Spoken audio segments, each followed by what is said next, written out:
அனைவருக்கும் வணக்கம். நான் உண்மை அஸ்ட்ரோ செல்வராம். இன்னைக்கு இந்த ஜோதிட பதிவுல எதை பத்தி பார்க்க போறோம் அப்படின்னு பாத்தீங்கன்னா, ஒரு ஜாதகத்துல, ஏன் உலகத்துல பிறந்த எல்லாரோட ஜாதகத்திலையுமே 9 நவகிரகங்களுமே பலமாகிறது கிடையாது. குறிப்பிட்ட சில கிரகங்கள் தான் பலமாகும், குறிப்பிட்ட சில கிரகங்கள் பலமாகாது. அது எப்படின்னு பாத்தீங்கன்னா, சூரியன் சந்திரன் இந்த 2 கிரகங்கள்ல யாராவது ஒருத்தர் தான் பலமாவாங்க. அடுத்ததா செவ்வாய் சனி இந்த 2 கிரகங்கள்ல யாராவது ஒருத்தர் தான் பலமாவாங்க. அடுத்ததா குரு சுக்கிரன் இந்த 2 கிரகங்கள்ல யாராவது ஒருத்தர் தான் பலமாவாங்க. அடுத்ததா ராகு கேது இந்த 2 கிரகங்கள்ல யாராவது ஒருத்தர் தான் பலமாவாங்க. இந்த இடத்துல புதன் இந்த லிஸ்ட்லயே வரல. ஏன்னா புதன் தனித்து விடப்பட்டவர். அவர் தனியாக சுயமாக எல்லா கலைகளையும் கத்துக்கிட்டு கிரகம்ன்ற ஒரு அந்தஸ்தை அடைஞ்சவர். இந்த இடத்துல புதன் லிஸ்ட்ல வரமாட்டார். இந்த புதன் பாபரோட சேர்ந்தா பாப கிரகம் ஆயிடுவார். இயற்கையிலேயே புதன் சுப கிரகம் தான், ஆனா பாபரோட சேர்ந்தா பாப கிரகம் ஆயிடுவார். இப்போ இந்த சூரியன் சந்திரன் 2 பேர்ல யாராவது ஒருத்தர் பலமாவாங்க. அடுத்ததா குரு சுக்கிரன் 2 பேர்ல யாராவது ஒருத்தர் பலமாவாங்க. அடுத்ததா பாத்தீங்கன்னா ராகு கேது இந்த 2 பேர்ல யாராவது ஒருத்தர் பலமாவாங்க. அடுத்ததா செவ்வாய் சனி இந்த 2 பேர்ல யாராவது ஒருத்தர் பலமாவாங்க. எல்லாருடைய ஜாதகத்திலும் யாராவது ஒருத்தர் தான். இந்த எல்லாருமெல்லாம் யாரு ஜாதகத்திலையும் பலமாலாம் இருக்க மாட்டாங்க. இப்போ இதுல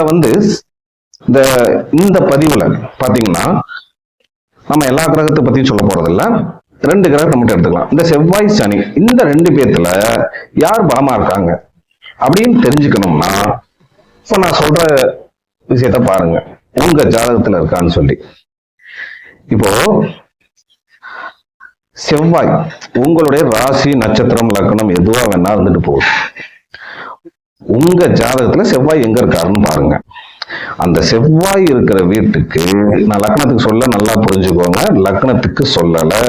செவ்வாய் இருக்கிற வீட்டுல இருந்து 2ஆம் வீட்லயோ அல்லது செவ்வாய் இருக்கிற வீட்டுக்கு 4ஆம் வீட்லயோ சனி இருந்தாருன்னா அங்க செவ்வாய் தான் பலமாவார், சனி பலமாக மாட்டார்.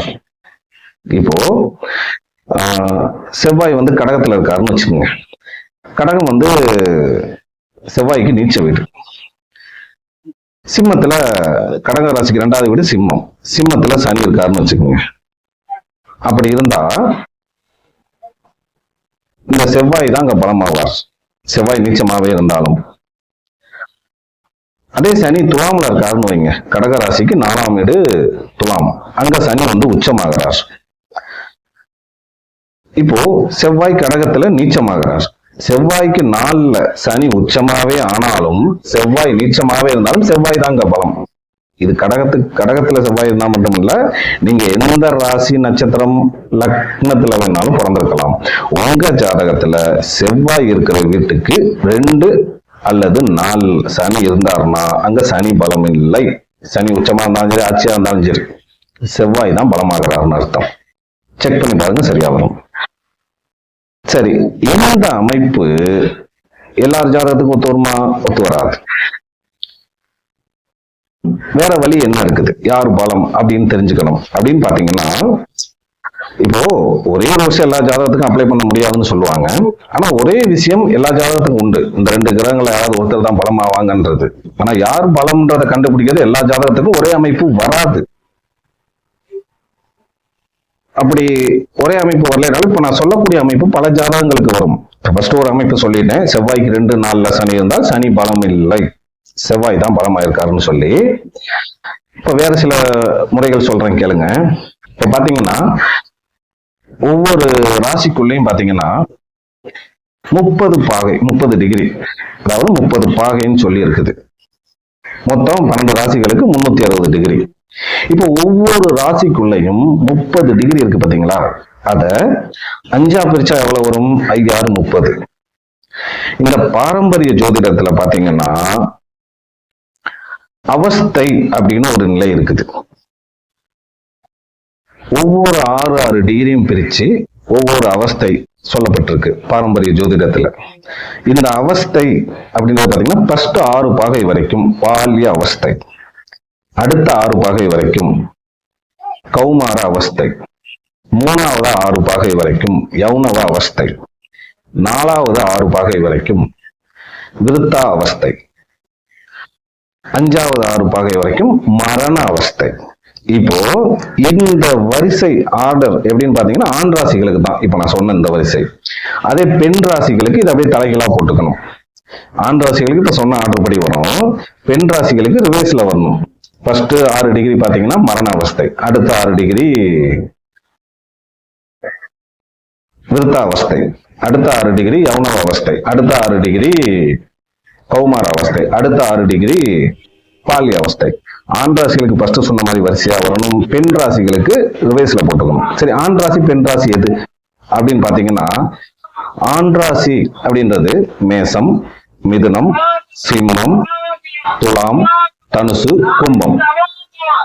இந்த ஒத்தப்பட ராசி எல்லாமே 1, 3, 5, 7, 9, 11 இதெல்லாமே ஆண் ராசிகள். அடுத்ததான் ரெட்டப்படையா வரக்கூடியது எல்லாமே பெண் ராசிகள். ரிஷபம், கடகம், கன்னி, விருச்சிகம், மகரம், மீனம் இதெல்லாம் பெண் ராசிகள். இப்போ ஆண் ராசிகள்ல சனி இருந்தால் நல்லா கேட்டுக்குங்க, உங்க ஜாதகத்துல ஆண் ராசிகள்ல சனி இருந்தால் 19வது டிகிரியில இருந்து 24வது டிகிரி வரைக்கும் இருக்கக்கூடாது சனி. அப்படி இருந்தால் அதுக்கு பேரு விருத்தா அவஸ்தை.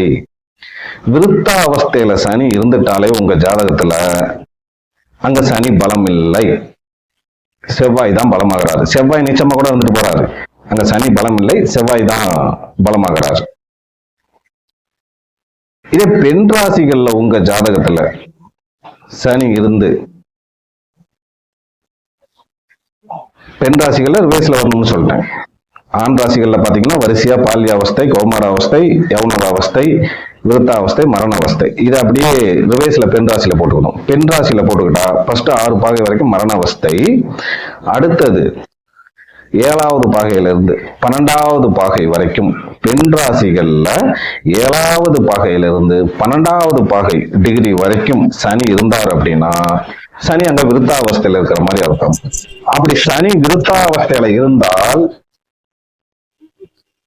உங்க ஜாதகத்துல சனியோட பலம் பத்தல, செவ்வாய் தான் அங்க பலமா இருக்காருன்னு அர்த்தம். புரிஞ்சுதுங்களா? ஆண் ராசிகள்ல பொதுவா இந்த அவஸ்தையில விருத்தாவஸ்தையில சனி இருக்கக்கூடாது, இருந்தால் அங்க சனி பலம் இல்லைன்னு தான் அர்த்தம். அது ஆட்சிய வீடா இருக்கலாம், உச்ச வீடா இருக்கலாம், எந்த வீடா வேணாலும் இருக்கலாம்.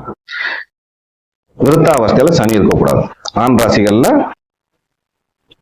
4வது அவஸ்தை, பெண் ராசிகள்ல 2வது அவஸ்தை, 6 டிகிரியா பிரிச்சுக்கணும். இப்படி இருந்தா சனி பலம் இல்லைன்னு அர்த்தம், செவ்வாய் தான் பலம்னு அர்த்தம்.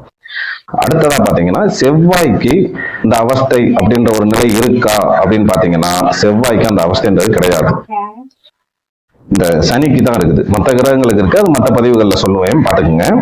இந்த சனிக்கு தான் அவஸ்தை, எந்த அவஸ்தையில இருக்கக்கூடாது அப்படின்ற ஒரு அமைப்பு இருக்கு.